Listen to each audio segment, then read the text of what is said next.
এই প্রশ্নে বলেছে রামের আয় শ্যামের আয় অপেক্ষা 20% বেশি, শ্যামের আয় রামের আয় অপেক্ষা শতকরা কত কম। তো এটা আমরা সলভ করবো একটু কনসেপচুয়ালি, তারপরে এর শর্টকাটও আপনাদের বলে দেব। তো সবার প্রথমে কি আছে, রামের আয় আর শ্যামের আয়, অর্থাৎ রাম ইস্টু শ্যাম। তো রামের আয় বেশি কার থেকে, শ্যামের থেকে। কত পার্সেন্ট বেশি, 20%। অর্থাৎ শ্যামের যদি 100 টাকা আয় হয়, রামের আয় হয় কত টাকা, 120 টাকা। যেহেতু 20% বেশি বলেছে, তাহলে 100-তে 20 বেশি হবে, 120 হবে। এইবার এদের মধ্যে কত পার্থক্য, 20 টাকা পার্থক্য। অর্থাৎ রামের থেকে শ্যাম 20 টাকা কম আয় করে, অথবা শ্যামের থেকে রাম 20 টাকা বেশি আয় করে।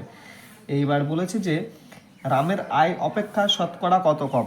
রামের আয় তো 120 টাকা, তো রামের আয় থেকে শ্যামের আয় কত কম, 20 টাকা কম। রাম 20 টাকা আয় করে, এবার যার সাথে তুলনা করতে চেয়েছে সবসময় তাকে নিতে হবে। যেহেতু এখানে রামের সাথে তুলনা করা হয়েছে, রামের আয় থেকে শতকরা কত কম, তাহলে রামের আয়ের সাথে তুলনা করা হচ্ছে, তাই রামের আয়টা নিলাম। রামের আয় কত, 120।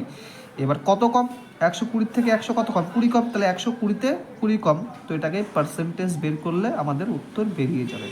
তো এই শূন্য কাটা, 6 দুখানি 12, 3 দুখানি 6, 50 দুখানি 100, অর্থাৎ 50/3 মানে 16/2/3। তো শ্যামের আয় রামের আয় অপেক্ষা 16/2/3% কম।